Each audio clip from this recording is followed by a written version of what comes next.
and gentlemen, we welcome you to Paris's prestigious La Villette Center for Science and Industry and present our host for this international television event, Mr. Telly Savalas.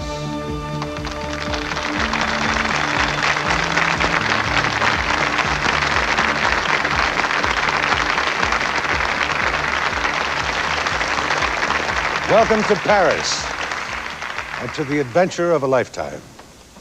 On a bitterly cold night in 1912, the Royal Mail steamer RMS Titanic, the greatest ocean liner of the day, struck an iceberg on her maiden voyage to New York and plunged 2.5 miles to the bottom of the Atlantic.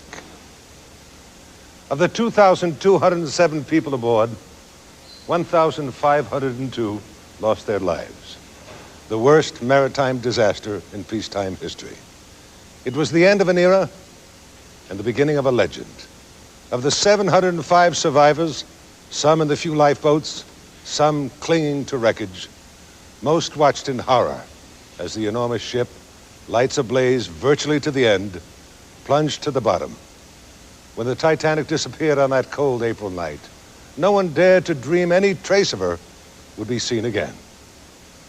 Yet, you are passengers in tonight's voyage and will return to the Titanic in a spectacular dive to the bottom with the best deep-sea diving team in the world today, the underwater experts of the French Institute Ifremer. Tonight, we will show you for the first time artifacts which have been lost to the world for more than 75 years. We will reveal new evidence which could explain why the Titanic went down. And we will open the recovered safe and valise and discover what surprises they contain. So stay with us.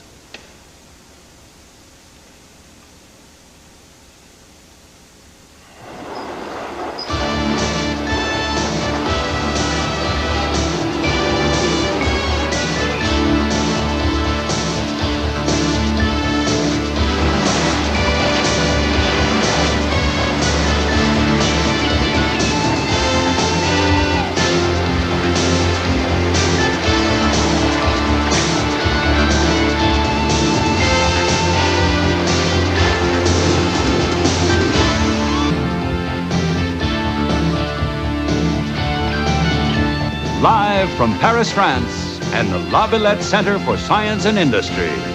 Here again, your host, Telly Savalas.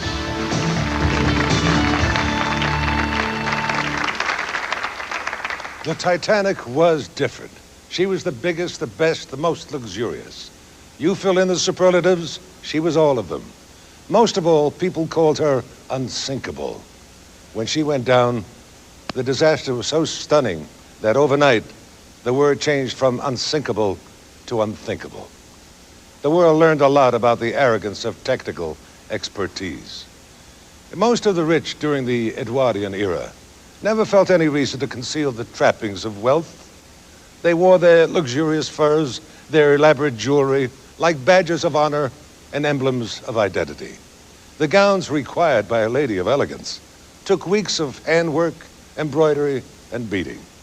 Moving them around required dozens of trunks, bags, satchels, valises. The entire generation had come to accept this opulence, this flamboyant display, as a way of life that would never end. The story of the Titanic really begins in one of the most important townhouses in London. It's called Downshire House. It stands where it always has, in London's fashionable Belgrave Square.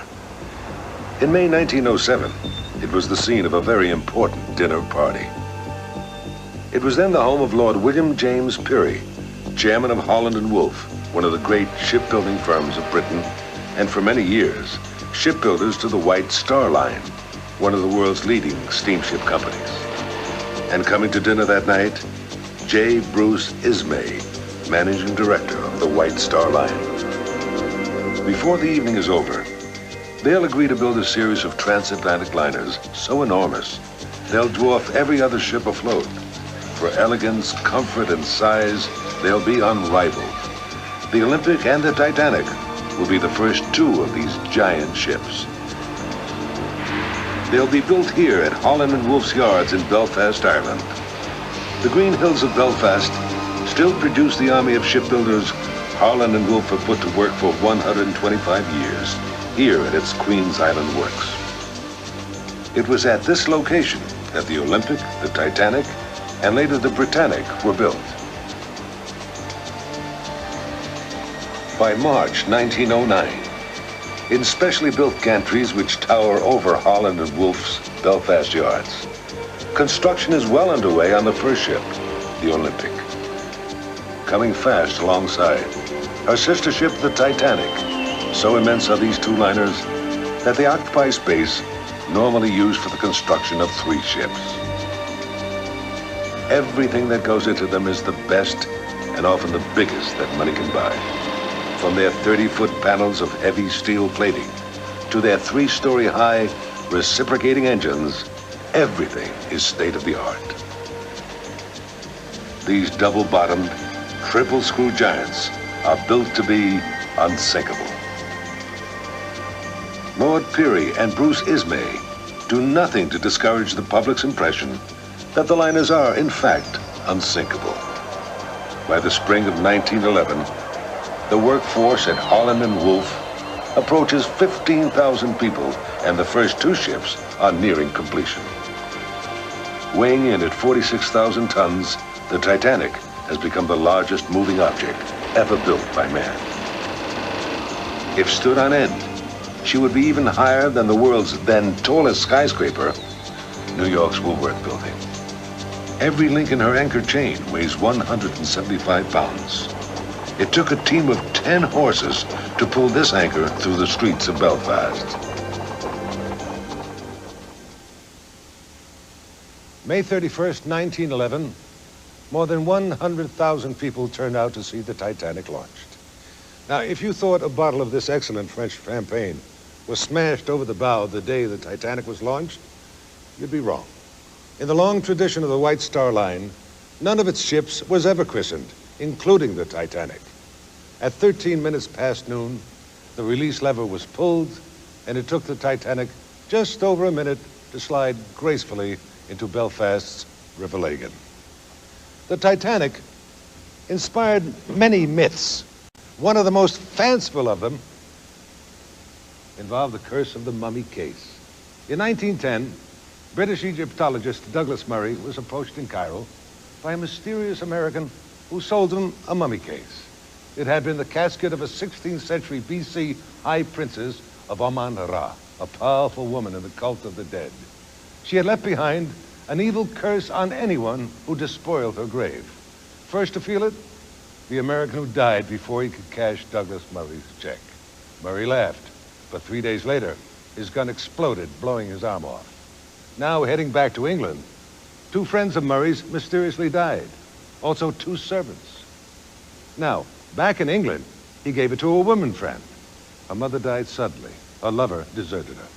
And the woman came down with a mysterious wasting disease. Her lawyer said, give it back to Murray. And Murray, it was said, gave it to the British Museum. Almost immediately, the museum's photographer and Egyptian director dropped dead. The British Museum was losing its charm. Rumor had the board arranging to unload it on a New York museum. Fortunately for New York, the mummy's case never got there. There are those who firmly believe that she was in the cargo hold of the unsinkable Titanic when she took more than 1,500 people to the bottom on April 15th, 1912. A fascinating yarn, but a lot closer to mystery than history. Or is it? In a moment, we will return to the Titanic to see the treasures recovered from the ocean floor.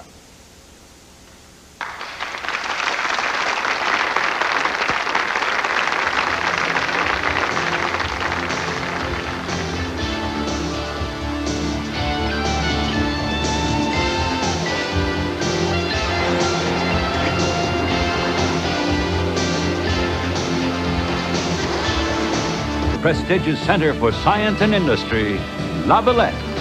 Here again, Telly Savalas.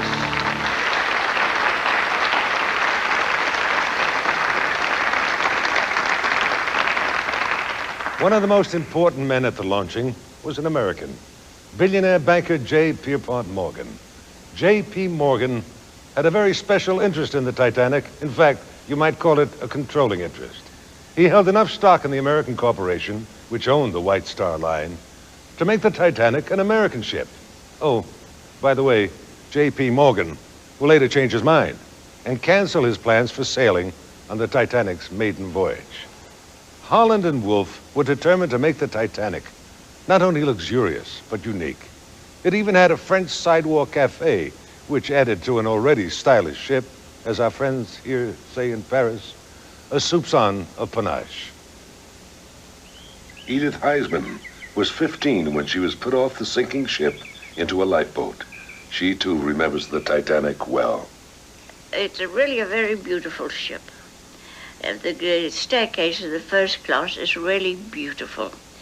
And the second class is as good as the first. Just as beautifully laid the tables were, and the most beautiful paintings were up on the wall. Then they had their swimming baths and gymnasium for people and children's place. It was a floating palace. When fully outfitted, the cost of this floating palace will reach $7,500,000. Today's equivalent, $90 million. On April 2nd, 1912, finally complete, the Titanic prepares to steam out of Belfast Lock for her trials. Smoke never comes from the fourth funnel, except in paintings. It's a dummy, used for ventilation. White Star knows that the public associates power with a number of funnels on a ship. Too bad they didn't spend the money on lifeboats. Oh, about the lifeboats? The original design calls for 64. This is later cut to 32, and later still to 16. After all, you'll never need lifeboats on an unsinkable ship.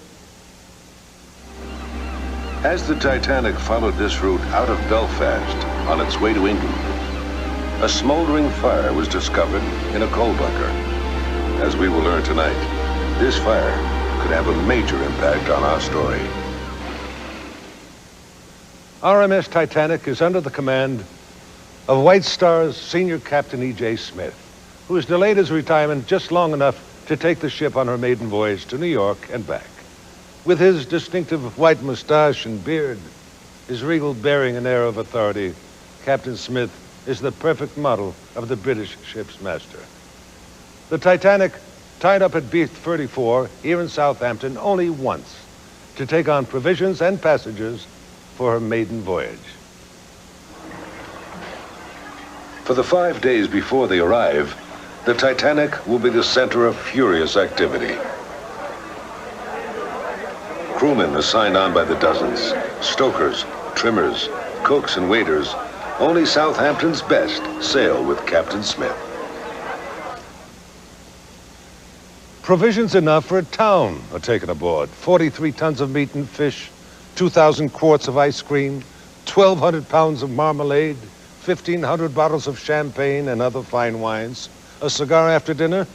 Not to worry. There are 8,000 of these aboard. Soon we'll be diving with the French expedition to recover hundreds of items which the world thought were lost forever. But first, we'll return to the Titanic as she sails from Southampton for her voyage into eternity.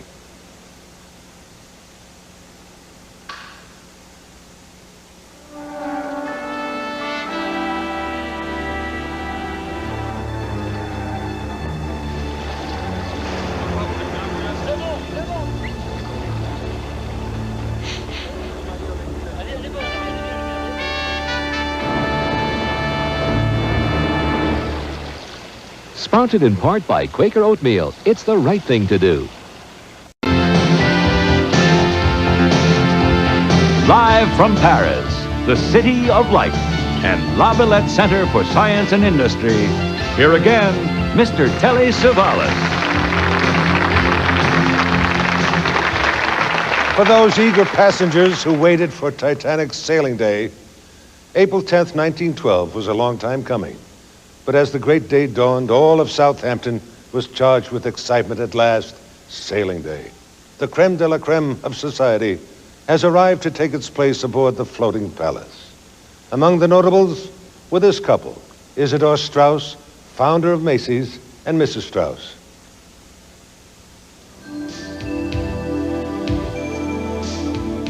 Colonel John Jacob Astor, one of America's richest men. Mining tycoon Benjamin Guggenheim. Mrs. J.J. Brown, a colorful, tough-talking millionaire from Denver. She was known to her friends as Molly. The Cardaces of Philadelphia, they're traveling light. They arrive with only a valet and maid, 14 trunks, 4 suitcases, and 3 crates of baggage. One observer estimates the collective worth of Titanic's celebrated first class at $3 billion in today's American dollars. Almost everyone was excited by the approaching voyage. Eva Hart, though, remembers a mother's fear. Young as I was, I knew that there was this something in the air about it because my mother was so terribly upset at the thought of going because she had this premonition of danger, but she couldn't think what it was. And we weren't booked in the Titanic anyway. We were booked in a ship called the Philadelphia. And there was a coal strike and she didn't sail. And we were transferred to the Titanic, which everyone thought was a wonderful piece of luck. And that's when my mother's apprehension became worse. She said to my father, "I think I know now why I'm frightened." And he said, "Well, what is it?" She said, "Because this is the ship that they say is unsinkable." And he put his arm round her shoulders, and I can see this quite clearly. And he said, "No, my dear, this is the ship that is unsinkable." And she said, "Well, that is flying in the face of God, and that's why I'm frightened." Seconds before noon, she sounds the 3 traditional blasts of farewell.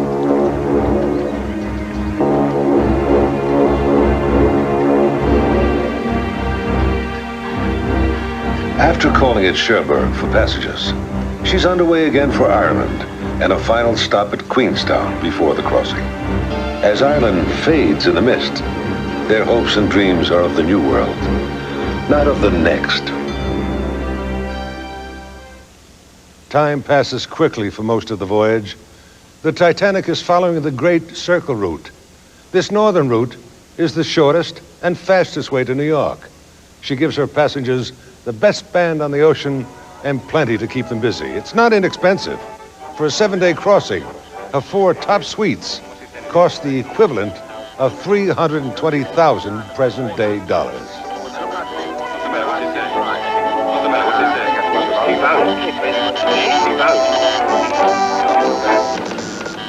In the Titanic's lookout, a full-time ice watch has been ordered to full alert. 20 minutes before midnight, April 14th, the Titanic is shaken by a very distant jolt.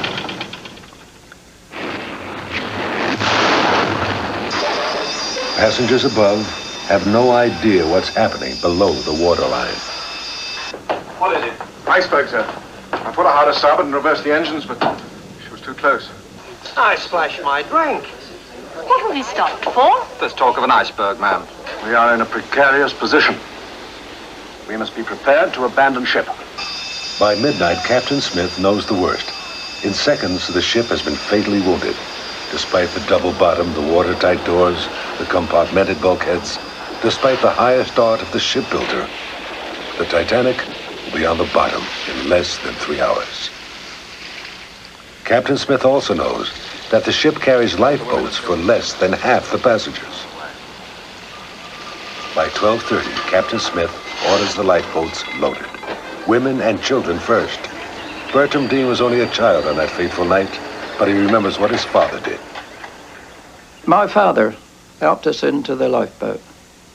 And then it was women and children only. He said, "Well, cheerio, I'll see you later." But of course, we never saw him anymore. Distress signals are urgently sent. Other ships are in the vicinity. For the first time in history, the SOS is sent by a liner. The Californian lies safely at a dead stop less than 10 miles away. No answer. her wireless operators gone to bed. Within minutes, the liner Carpathia wires back. She's 58 miles away and coming hard. From the nearby Californian, which was clearly visible, still only silence.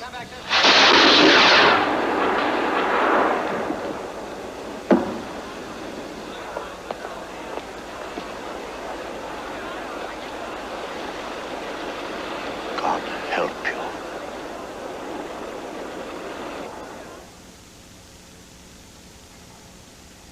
At 2:20 a.m., April 15th, 1912, the RMS Titanic slipped quietly beneath the surface. The sinking of...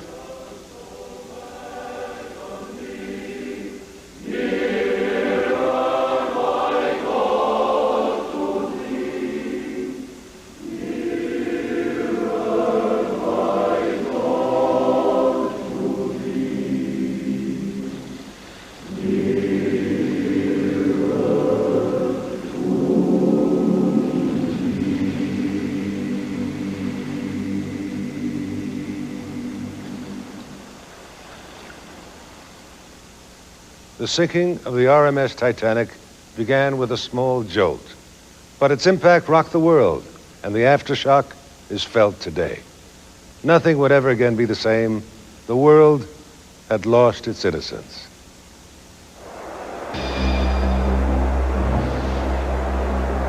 Newspapers around the world began to receive news of the disaster with as much disbelief and confusion as the public.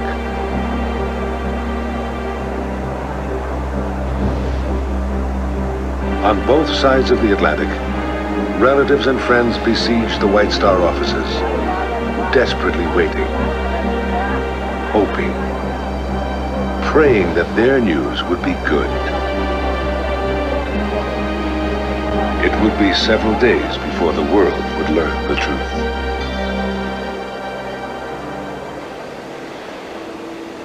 In Southampton, home to more than 800 of the Titanic's crew, these neighborhoods were thrown into shock and grief. 580 of them perished. In this Southampton elementary school, 125 children lost one of their parents. Disbelief gave way to grief, and it was universal. St. Mary's Church was the scene of a memorial service attended by hundreds. A memorial plaque to the ship's crew still hangs in an honored location.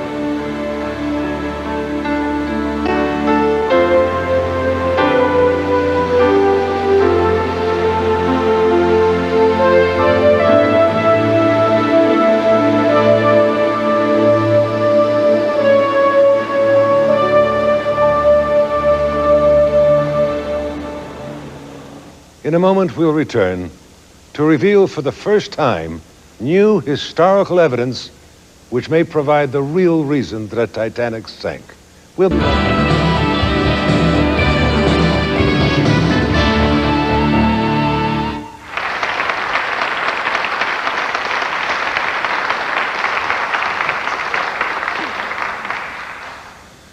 When the Titanic plunged to her grave more than 75 years ago, no one believed she would ever be seen again.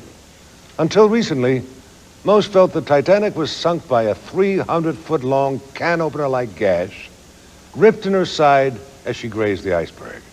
In 1986, one expert claimed the iceberg impact had popped rivets and sprung steel plates, causing the fatal flooding.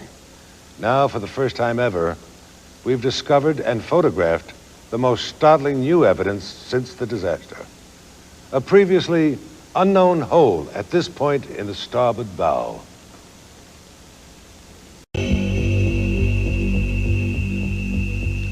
Coming across the well deck by the bridge front, we pass over two starboard bollards, across the starboard rail and down the side of the ship. Here, extending down to near the waterline, a dramatic 30-foot hole, strongly believed to have possibly been caused by an internal explosion, our expedition found. No long slit, no sheared rivets, no sprung plates.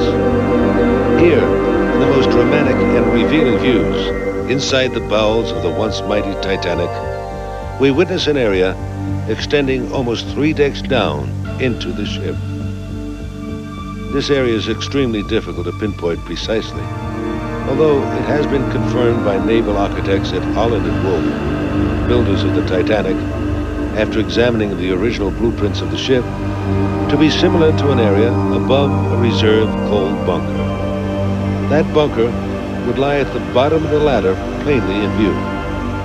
The exposed decks may have contained the Titanic's mailboat. This, at least, is the best guess of the naval architects who admit something strange happened here. But these pictures alone do not provide enough information for positive conclusions. We now have solid evidence that Captain Smith knew about the coal fire from the time the Titanic left Belfast. He signed a false statement denying this knowledge in Southampton and possibly in Cherbourg and Queenstown.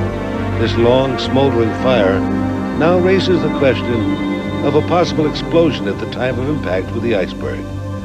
Possibly from accumulated combustion gases set off by a spark from electrical wiring broken when the bulkhead was pierced. Possibly from coal dust or from steam when cold water hit the red-hot coals in the bunker. We have two gentlemen with us in Paris tonight who have special knowledge which may help to evaluate this new and critical evidence. First, Mr. William Dybell, a former naval officer, engineer, and Seattle, Washington businessman, who heard his father tell a very unusual story about the Titanic as he returned from France after World War I. Mr. Dybell, nice to have you here. Thank you.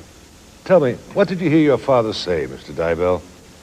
Well, he claimed that the Titanic, in fact, never struck an iceberg. And in fact, she sank as a result of an explosion that developed from a fire in a coal bunker that had been burning from prior to when the ship sailed from Southampton. Now, he was a sergeant in the Army in World War I and heard this story firsthand from a crewman on the U.S. troop ship SS Mercury. This man claimed to have been a survivor, surviving stoker of the Titanic. And over the course of the journey back to the United States, my father spent a lot of time playing cards with this man, and this man insisted that the story of the iceberg having been struck was to conceal the real cause of the disaster. And we have always speculated that this possible cover-up was for insurance purposes. Well, thank you, Mr. Dybell, for that story, and thank you for the information for coming on our program. Thank you.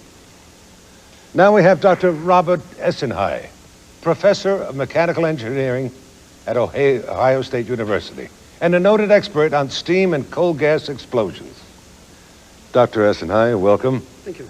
Now, you've had an opportunity to consider this new evidence. Was the hole caused by the coal fire, do you think? No, I don't think so. There are two major reasons against this. If you look at the model, the bunker that could have produced the gases is just forward of this first funnel. Mm-hmm. You can see where the hole is, it's marked on the model, and they're just out of line. They don't coincide. Now, the second reason is that if those gases were there and they did explode, then there are chutes there for filling the bunker. They have light tops. The explosion would simply go up the chutes, blow off the tops, and they would never be able to blow out those plates.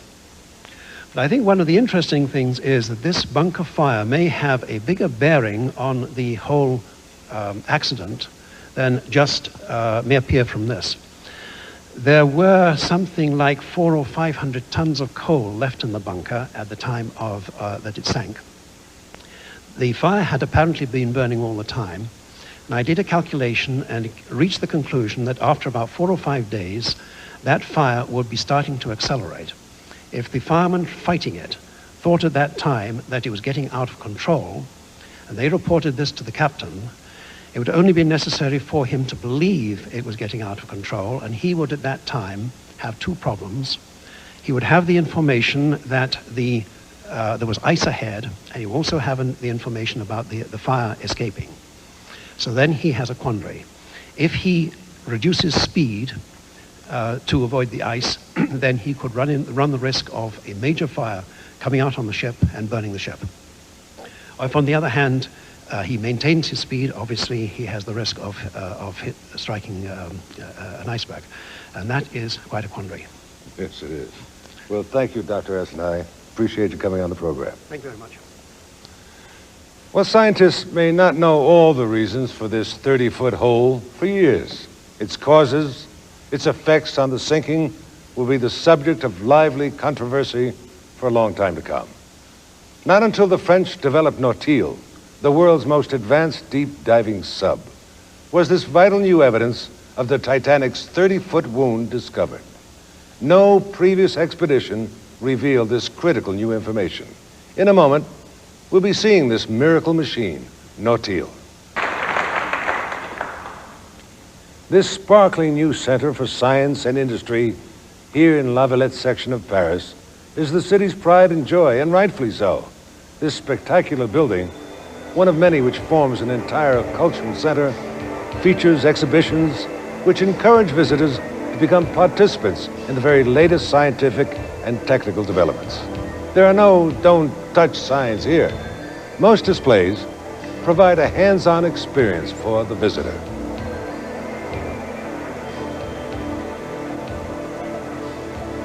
Here at La Villette, the visitor sees a full-scale model of Nautil and begins to appreciate the triumph of its engineering. As visitors lift their eyes, they're reminded that inner space technology is just as complex as that required to reach the stars. Now, we're about to take you along as the team from Ifremer returns again to the Titanic. We will see how the deep-diving submersible Nautil recovers priceless objects from the debris field, that area between the two broken parts of the ship. Here now, one of the most successful deep-sea expeditions of the century.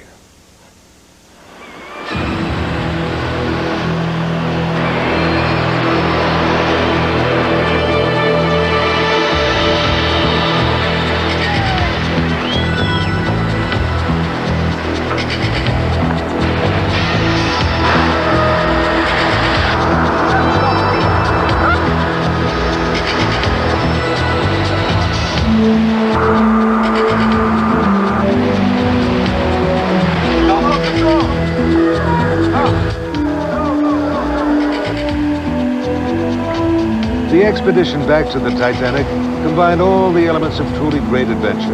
In charge of the expedition, the scientists of Ifremer, the French Institute for Research and Exploration of the Sea. The success of the expedition demonstrated a degree of expertise which pushed the frontiers of underwater technology to a level of excellence never before achieved.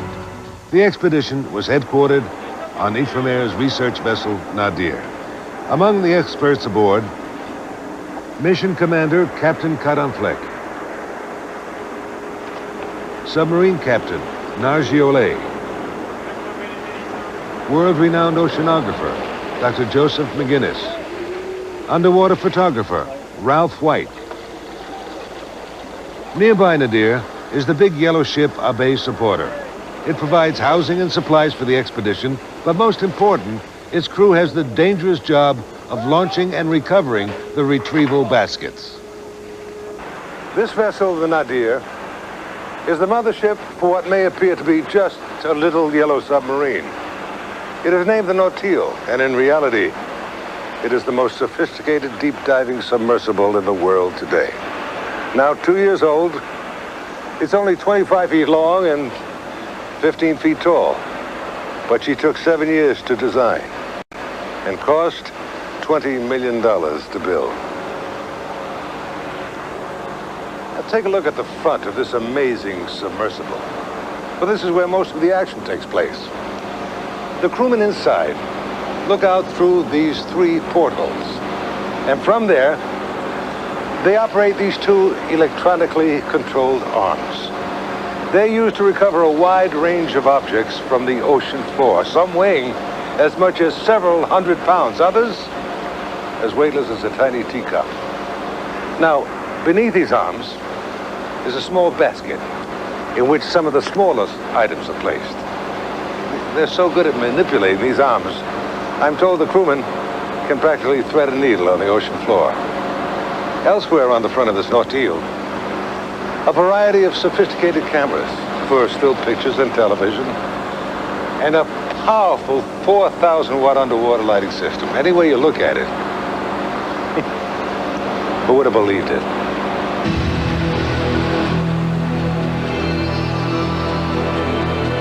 Now, with their divers aboard, Nautil prepares for launching.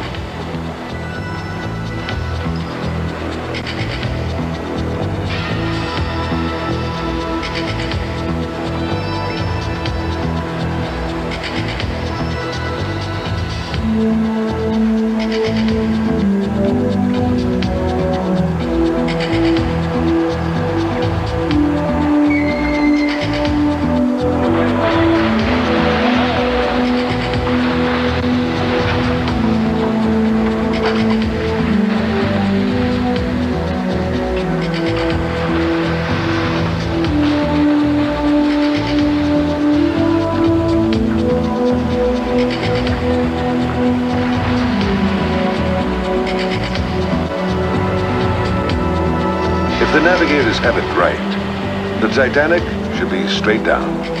We'll find out when we return in just a moment.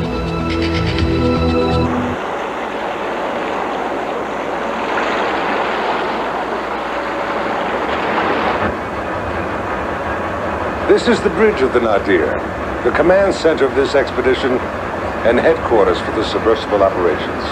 And back here is the communication center, the link from the mothership to the Nautil, where the most sophisticated acoustic communications, sonar, and computer systems maintain constant contact with the submersible, and actually track it as it moves across the ocean floor.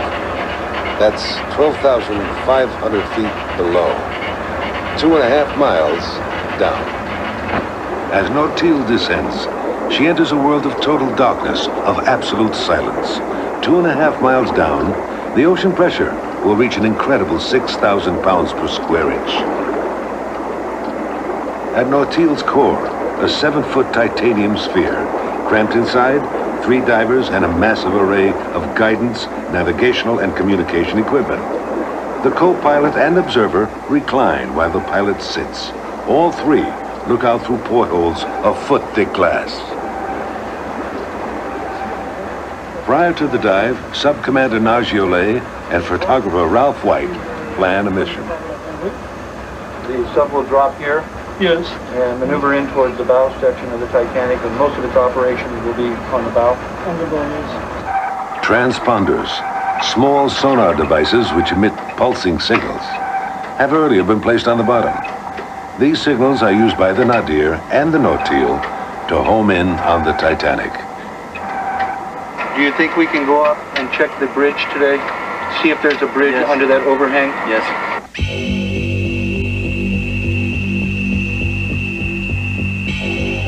Coming out of total darkness, the lights begin to pick up the ghostly image of the Titanic's bow.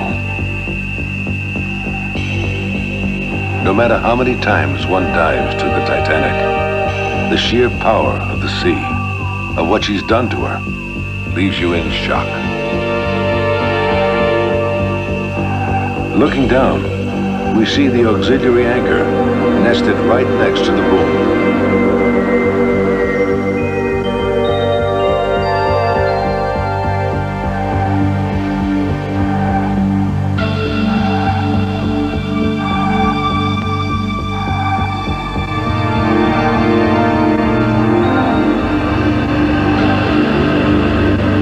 Across the port rail, you see the fair leads, the anchor chain.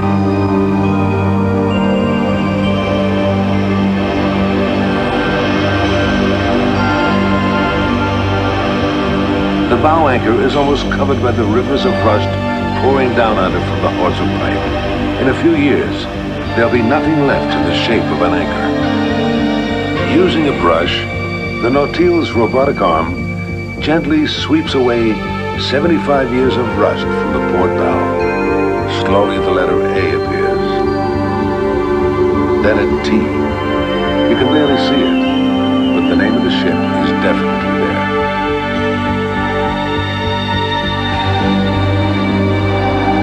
Grotesque streamers formed by bacteria and rust run down the ship like poisonous rivers, devouring and destroying the metal beneath. They drape the sunken ship like tangled ropes of Spanish moss.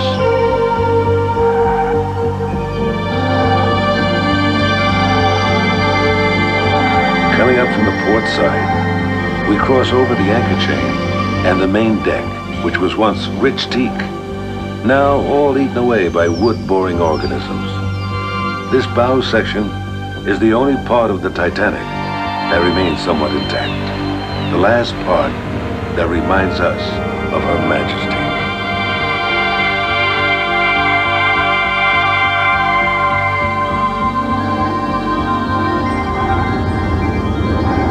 Up the fallen foremast toward the lookout post.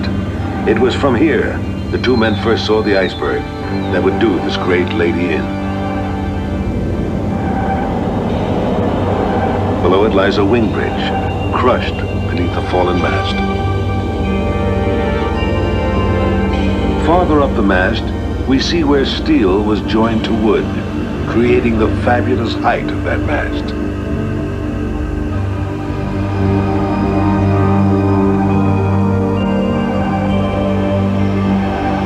And twisted back into the wreckage, a davit which swung a lifeboat out that night. You can't help wondering if it held Molly Brown's boat, or if it lowered the one Mrs. Strauss refused to get into. The ship's steam steering gear, its wooden wheel long ago eaten away.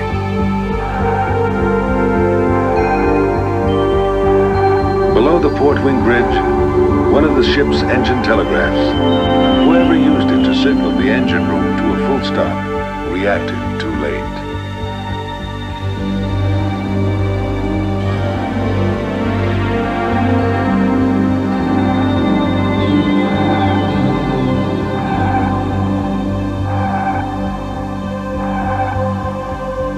This door, behind the bridge, led into the boat deck officers' quarters. Coming down the port side of the boat deck, again, rust and decay have taken away the beauty of this once proud ship. Here we reach the point where the proud lady's back was broken, snapped like a twig, if you will, separating the huge bow section from the smaller stern section. And here the decks drop off sharply downward, collapsed one on the other, as though smashed flat by a giant fist.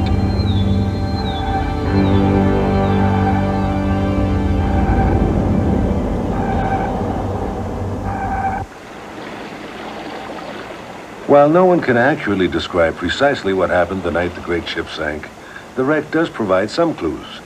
The prevailing theory is that when the Titanic collided with the iceberg, it opened a gaping hole in the bow, allowing huge quantities of water to pour in. The bow, filling with water, dipped deeper and deeper beneath the surface, forcing the stern, which was filled with air, higher and higher above the waterline. As the ship began to slide forward, there was a twisting and torquing motion as the metals ripped apart. The bow tears away and heads for the bottom, while the stern section appears to right itself before tilting skyward and slipping beneath the surface. As the two sections of the ship sank, debris from the break emptied out and fell to the bottom. The two sections of Titanic came to rest some 2/3 of a mile apart, and in between, the massive debris field.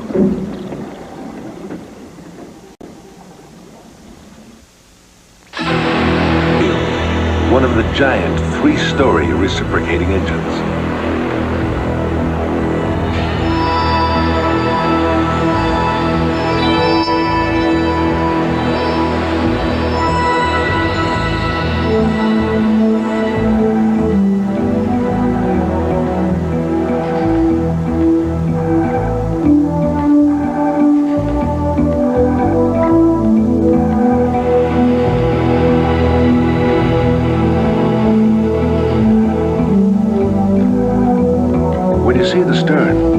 It has none of the beauty of the bow section. It's a tangled mass of wreckage. The awesome, destructive power of the sea is right here in front of you, in this twisted mass of rusted metal.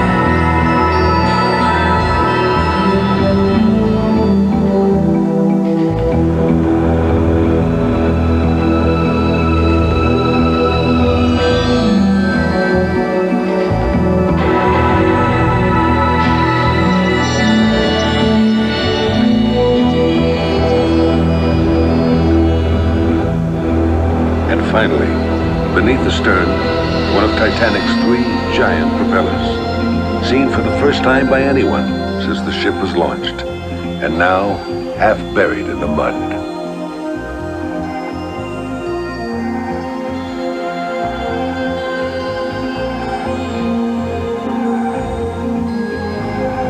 Between the 2 broken parts of the Titanic, a debris field covering 3/4 of a mile. Scattered across it, thousands of objects which fell to the bottom as the Titanic broke apart and sank. In a moment, we'll see how Nautil brings them to the surface. We'll be right back.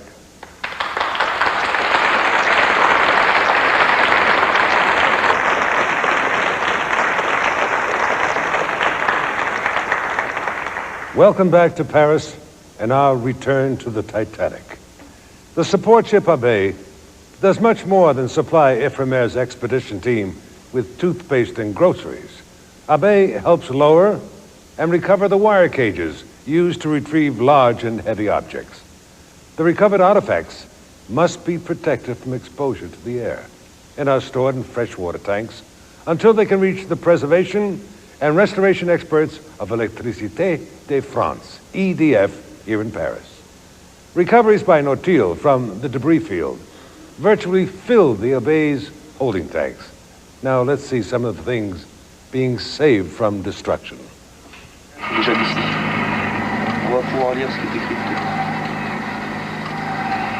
The ocean floor is littered with the objects which hurtled down from the breaking ship. Champagne and ordinary wine bottles. A metal tank, first thought to be a safe.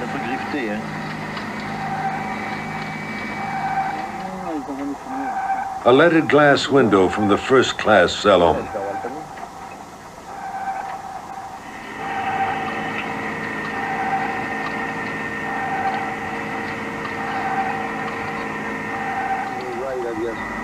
The stern bridge compass and binnacle.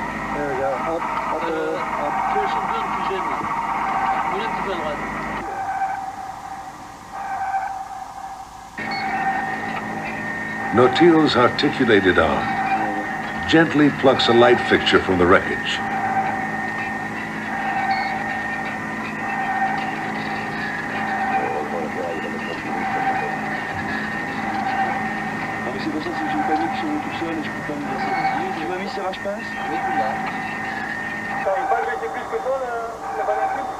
Dr. Joseph McInnes comments on the mission. When you read about this expedition or hear about it, it is controversial. But you have to be here to get a real sense of what's happening. These are men who are not pursuing treasure. They have found some objects of great value, but the mood here is diving to learn about this ship, to bring back materials, to try to reconstruct that story. And I think if the treasures are evident at all, they're evident in the documentation, in the science, and in the shared experiences of these men.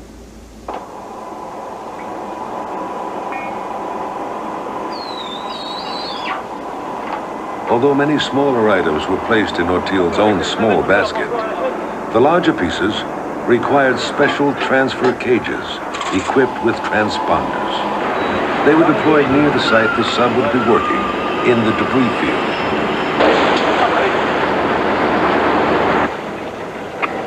Once it reaches the bottom, the basket is gripped by one of Nautil's arms and towed to our working position.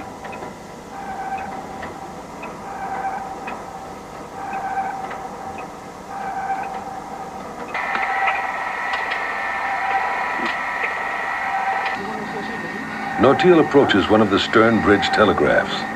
The top of the telegraph had separated from the stanchion, but they retrieved both parts and will reassemble them on the surface.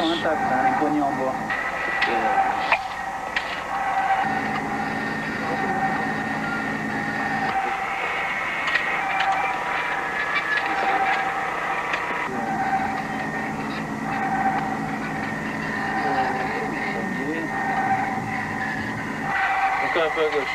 Voilà, et peut-être votre poignet.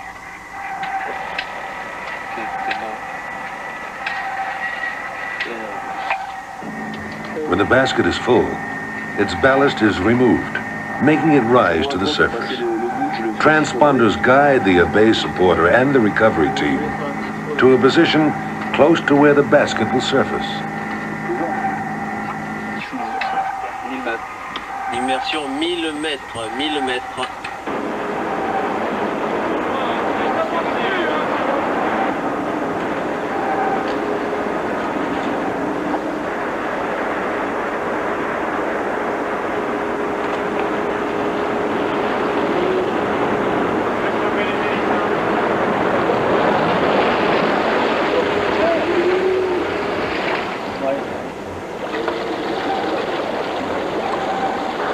Frogmen attach a safety line and then place a net over the top of the basket to prevent any small items from being washed out by any swell on the surface.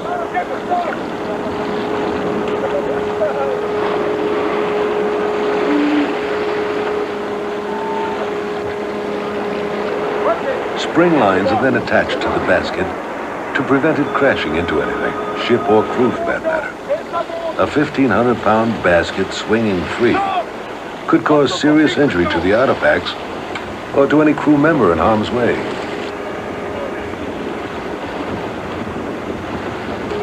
Watching the French crew aboard both the Nadir and the Abbé is like watching the best corps de ballet in the world. It's a combination of coordination and style, and it results in safety and success. There wasn't a single accident, injury, or lost item on the entire expedition.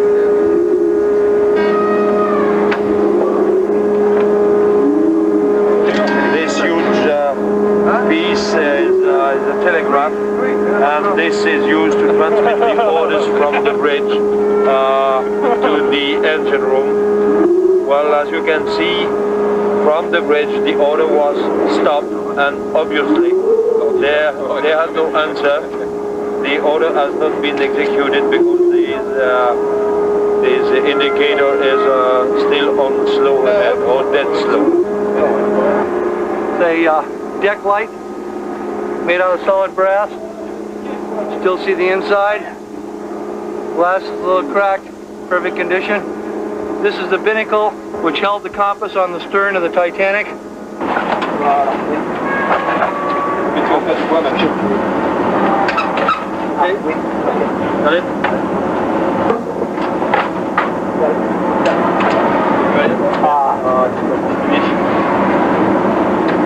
Pressure. Pressure goes through. Shut up. What we have here is the stern rudder indicator. We have port, starboard. This indicates where the rudder is, and this is where the ship's wheel was attached. This would be what controlled the rudder. You can see the force of the sea is sheared off this piece of metal.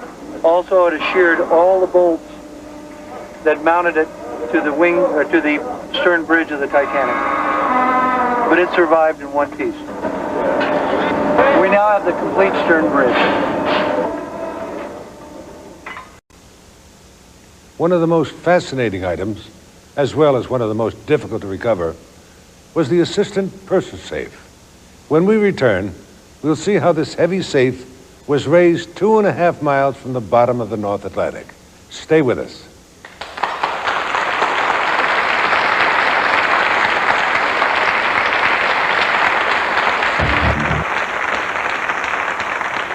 Welcome back. The debris field between the two broken pieces of the ship covers 3/4 of a mile. It's filled with thousands of items of historical interest. Now, as we rejoin the expedition, we'll see the recovery of some rare and wonderful pieces. We'll also see the recovery of the only safe we found on the bottom. And tonight, we'll find out what surprises it contains. One of the most astonishing sights was this group of plates, fanned out across the bottom like a deck of cards.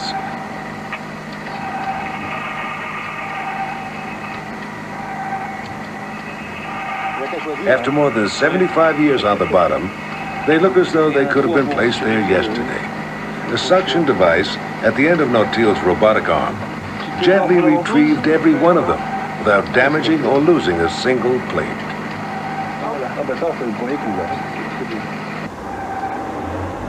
Across from Southampton's medieval bar gate, we found the original supplier of all the china to the White Star Lines, a company called Stonier's, which is still in business. General Manager John Fox. There is no doubt in my mind that we would have supplied all the china and glassware on board the Titanic. They're in remarkably good condition. They've obviously been packed in a chest or a crate of some sort, which has rotted away in time. The chef would have used that for cooking egg dishes in the main, I think, or spaghetti dishes. He would have, because of the nature of the dish, he could have put that straight under the grill. This is interesting. This is a teapot. It's a rather ornate teapot, as we can see from the lid there. And it's a little difficult to say exactly what that's made of, whether it's earthenware or china. If it's earthenware, it would tend to be used in one of the lower class restaurants. If it was in the first class restaurant, then it would be bone china. I'm surprised that there's no marine incrustation at all, but they look as good as the day they were put on the ship. One of the most extraordinary finds on the ocean floor was this assistant purser safe lying in the debris field. Not only one of the heaviest and most difficult to recover, it was also potentially one of the most valuable. To bring it to the surface, tested the ingenuity of the submersible team and the capabilities of the Nautile. For the recovery attempt, the divers used a rope sling to lift the safe into a basket which had been dropped nearby. The effort involved careful coordination between the pilot, co-pilot, and observer. It was a painstakingly slow, delicate process. Nadir de Nautile pour contact. Oui, reçu. Je vais vous demander...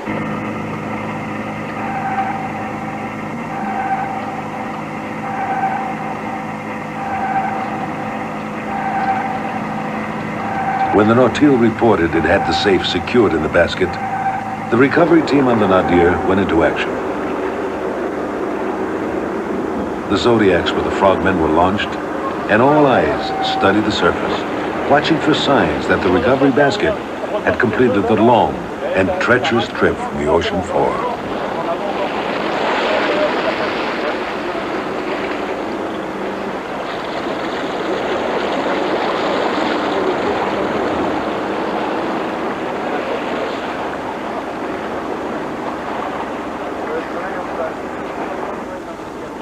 Once safely on deck, the unusual contents of the basket attracted the attention of nearly everyone on board.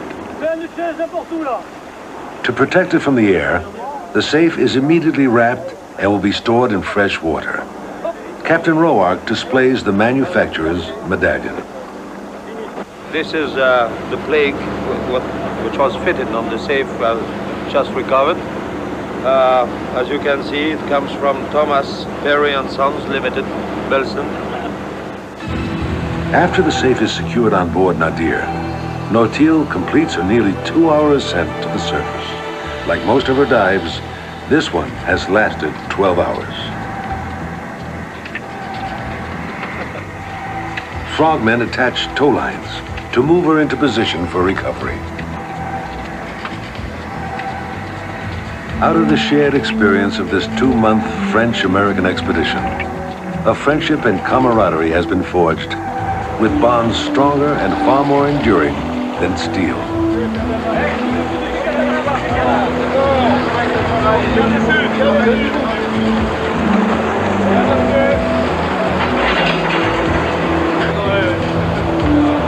American team member Jennifer Carter became the first woman in history to ever dive to the Titanic.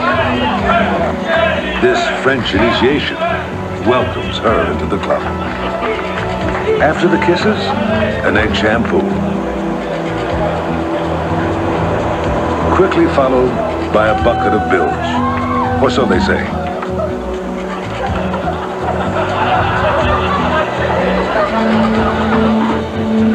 And the drink of choice? Well, you don't have to be French to love champagne.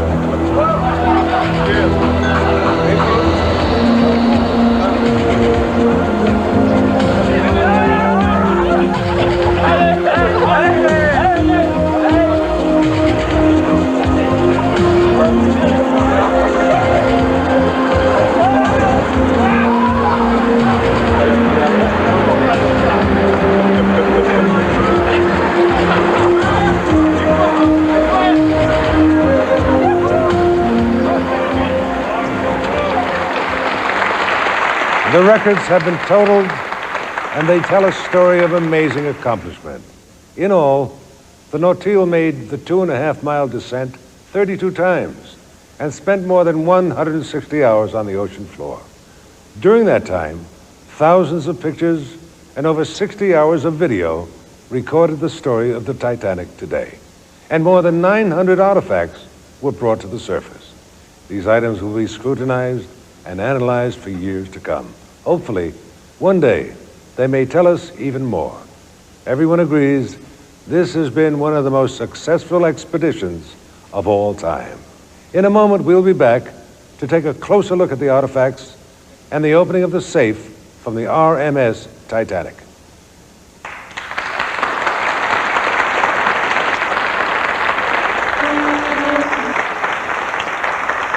EDF, a French state-owned corporation, is preserving every item recovered from the Titanic debris field. Ladies and gentlemen, let's welcome Jacques Montluçon.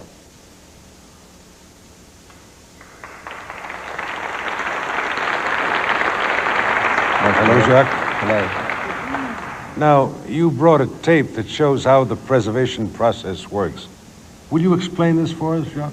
With pleasure. I'm going to show you those wonderful images made by Paris University experts. Great.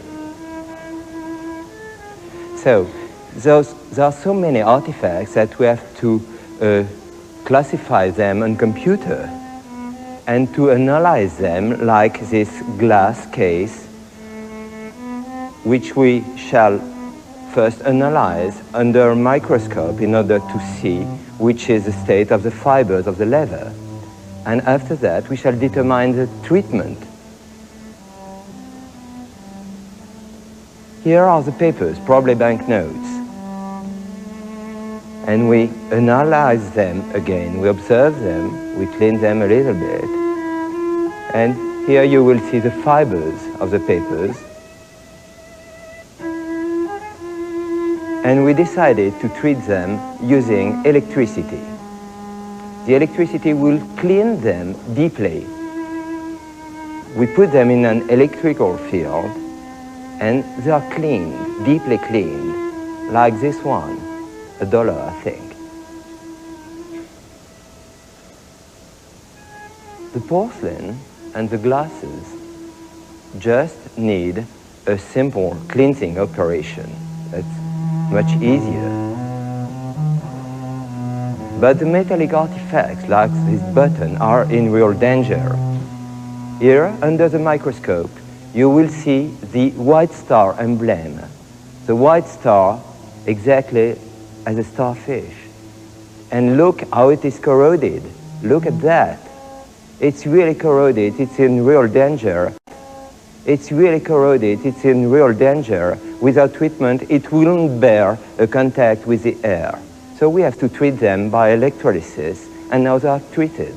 The first button being treated. Same thing for this telephone, this Navy phone, which is having an electrolysis process.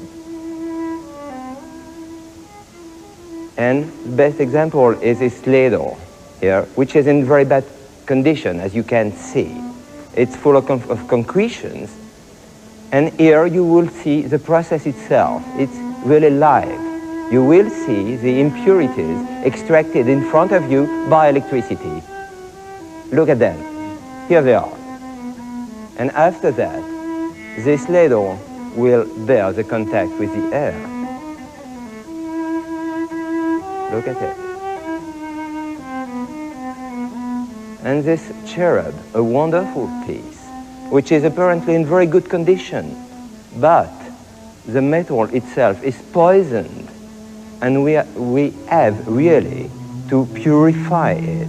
It's a rescuing operation. That's what we do in this electrolysis process, which is now operating in front of you.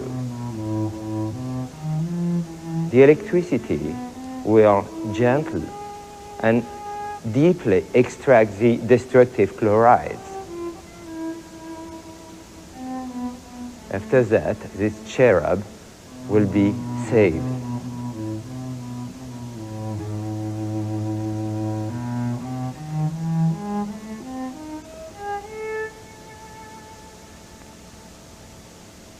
Good luck, little cherub.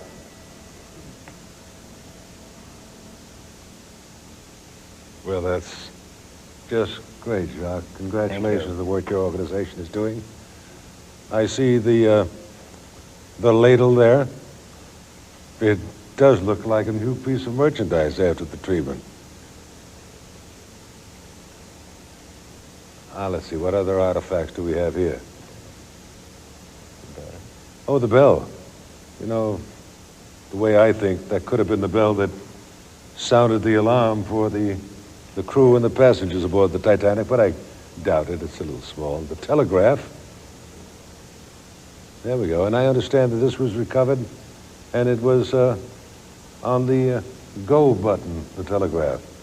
That's fascinating.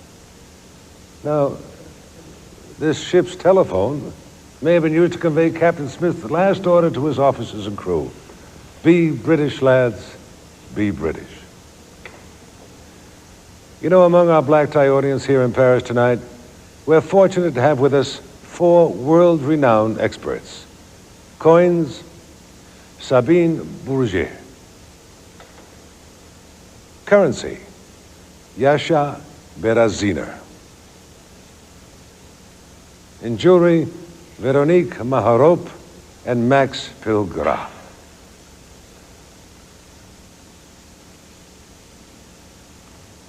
Among the items we've retrieved, 2 are very special. The assistant purser safe and an ordinary-looking satchel. We're about to open both before this worldwide audience. Stay tuned, and we'll all find out what surprises they contain.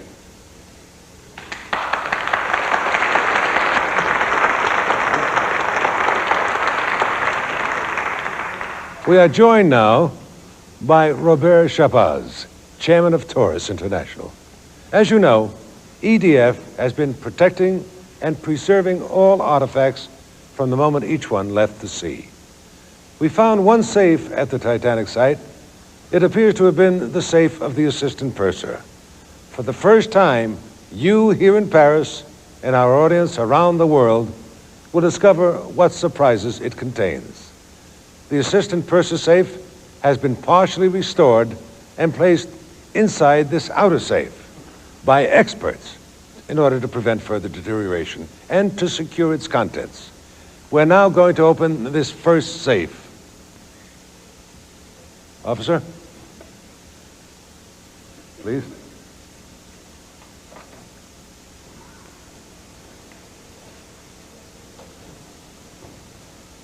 Well, be careful.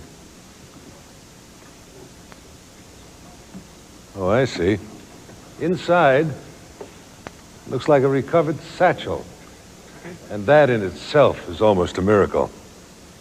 There we go. Be careful, gentlemen. Now, how a satchel, leather at that, could survive the pressure at the bottom for so long? Well, all right, gentlemen, I guess we get on with it. The time has come.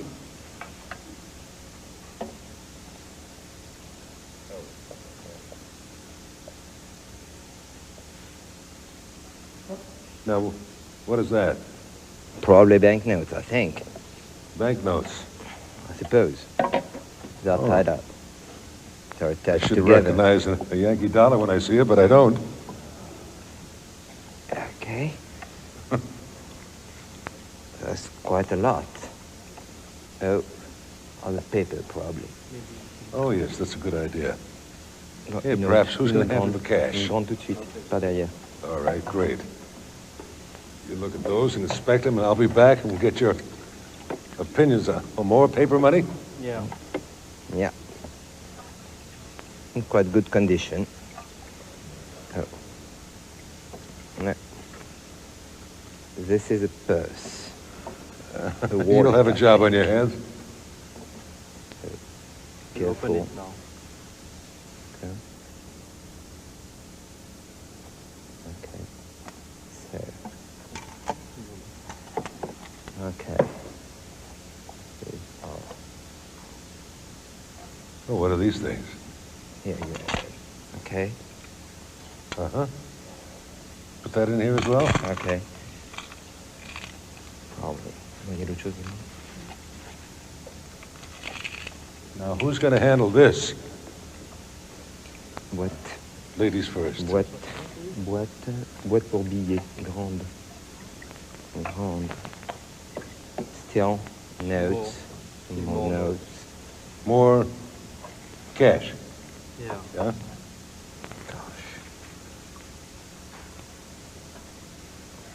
What have we got there, Jacques?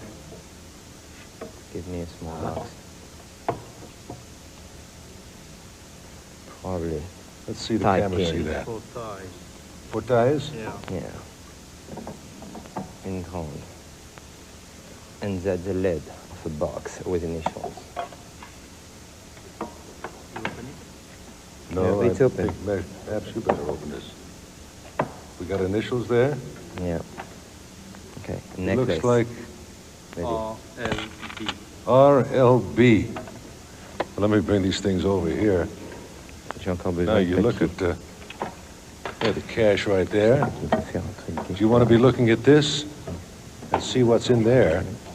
Alors maintenant, ça, c'est un truc. RLB. Une grande box.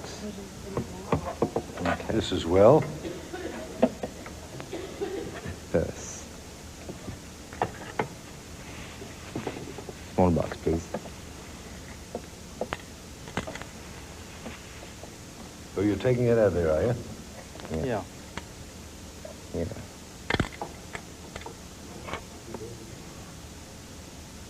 Let's show these up to the camera. Gee, that looks like something I lost last week. And Yeah. some coins, nice coins inside. Wait a minute. A watch. A watch. Yeah. Put that in here, I guess, with jewels, right? It's beautiful. Okay. Give that to you. Une grande.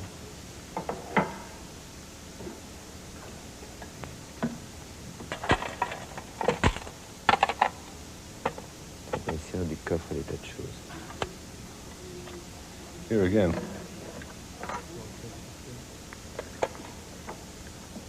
Yeah, I guess it needs a lot of cleaning. Yeah. Huh? Yeah. What have we Nice got small here? box. Petite boîte. Huh? Who's going to take care of this? Now you take a long study on these things because Petite boîte. Petite boîte. as you pull these things out, Jacques, Yeah. explain this little jewelry box. No, it has nothing, no bottom, you know. Probably it's a jewelry box or something like this, but Again with I do not know initial exactly. Initials here? Yeah. Front is same initial RLB. Yeah. RLB again, huh? Was a watch. Put that in here, I guess. Yeah. Une grande. Might be. Une grande. Here we go. I want you to examine these things and, well, we take a look at the second safe right now. Okay. Wow.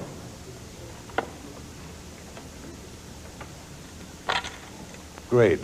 And let's see what the recover safe inside might contain. Would you open this one, please?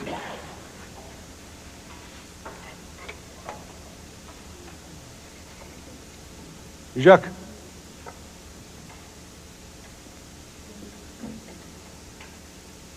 You know, this is the actual assistant purser safe from the Titanic, which was restored by EDF. It's almost impossible to believe that it still exists. And that's it. Here with us tonight in Paris.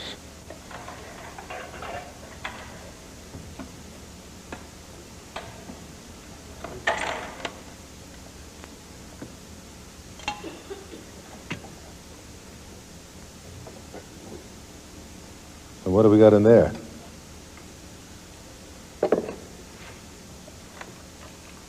Looks like a bunch of coins, huh? Yeah. All right, I'll take...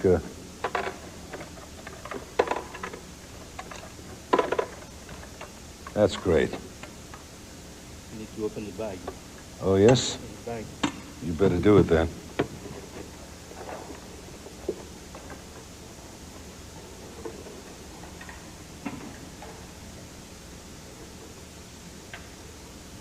Well, 75 years ago, somebody made a real good knot. Indeed.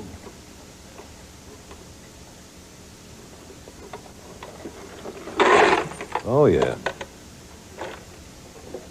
Old coins. Old coins. Yellow coins. Yellow coins, we'll put them over here. Who's our coin expert?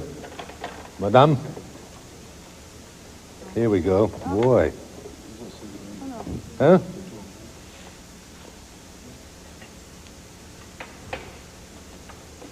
Now, where's that thing that had the initials on it? Yeah. That has Amy, that has a name on it. A name? Yes. And what is the name on it? Can you see it? Amy? Yes.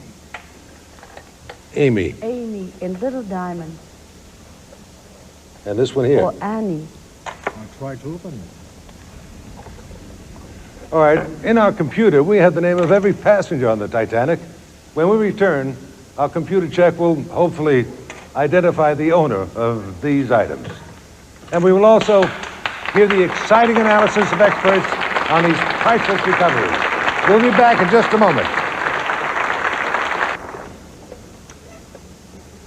I'm looking at the list of passengers. We find one person with the initials RLB, you know, who might be, in fact, the owner of this jewelry. That passenger are Mr. and Mrs. R.L. Beckwith. You know, if there are any survivors or heirs of the Beckwiths, this could be yours. Anyway, how are we doing with our analysis on the coins? There are a lot of them here, too, aren't there? Yeah. Well, you've got some gold coins, English ones. English? Yeah, it's the main, it's the part, the most important, all that gold coins, you know? I see. Sovereigns. And we can think that the world treasure is around $5,000. Oh, really? I think so. That's great. Yeah, sure. Well, they'll put on exhibition. You know, but we have also the portemonnaie, and that is the purse. It's quite the human thing. Yes. You know? I hope they can preserve that as well. Yeah. And what did you come up with now with the bills? Well, it's absolutely amazing that this should have been able to be preserved even in this state. Many of them you can make out the various denominations. And there are bills of all the various American denominations. I'm disappointed there aren't any English banknotes. I thought sailing from the States there would be some. But these show the denominations from the $2 to the $10, and there's a $50 in there. There is American money? All American money. Some of them have still got the original band around them. Obviously, this is one of the reasons they've been lasted even this long. There is one that has been preserved and obviously restored here, which shows it to have been a national currency issue of about 1902. It shows William McKinley, by the way, who was the 25th president who had been... How'd you know that, 25th president? Oh, McKinley on the series of the U.S. notes, for sure. But what's interesting is that if I'm not mistaken, the back of this note will have shown, in fact, the portrait of liberty with two vessels sailing on it. All of the $10 of this series would be doing that. So that's Now, this is one after being treated by the French Institute, and this is how it was when they picked it up. It's absolutely amazing, the restoration that's been done on that, actually. I see. Well, thank you. All right, now, with the loophole, what do we got here? I have a very sentimental little pendant here. It's a little gold pendant with a tiny little old mine-cut diamond. And the inscription says, "May this be your lucky star." Really? This is a very nice little filigree pendant with, it's about 1905 to 1910. And it has little old mine diamonds in it. Here's another little piece here. This little bracelet is the one that has Amy in diamonds. We got to look into that. In diamonds, huh? Yes. Well, they've survived 75 years under the water. It's Yes, it's incredible. proof that diamonds are a girl's best friend. And what have we got here? I have a nice, nice little display set of stick pins. And it's strange that among these stick pins, one of them is engraved RLB. And this man had several. One was a scarab. The other one is decorated as a little diamond flower. It's nice. I have also what seems to be a cover of a box, but unfortunately I have only the cover with RLB also. Well, Jacques Is is there still taking any, stuff out of the valise. Here And rings? Rings and that. What is that? I don't know exactly, but it has inscription. We'll find out. They've got loopholes over here. Here we are. Rings and diamonds. And here as well. More coins with a chain. We'll give that to you. Well, are you still taking things out of there, Jacques? Yes, razor blade box, I think. A razor blade box. All right. Do you that? With your loophole, maybe we can find some initials on that. If you get to a hair clipper, you know it's not mine. This is very pretty little pendant. Lilies of the valley. Any other new discoveries? That's interesting. What would that be? Brooch and the diamond in the middle, sparkling. Any initials on that? No. No, nothing. Nothing, huh? No. Oh, here's a little padlock. Maybe it says something. Yeah, so far we have the initials It RLB says belong to... 18 carat. It's got a little padlock. I see. Oh, and the watch. Here, I'll leave that with you as well. Well, to the scientists of IFEMER and EDF, to all of us who honored the brave men and women who were tragically lost on that freezing April night, the restoration of these priceless mementos has been a labor of love. Their presentation, a gift to the future. Not one item will be sold. It is the intention and the promise of our expedition to display them with dignity only in the most select museums in the world, and then to give them their deserved place in history by maintaining them in a permanent collection.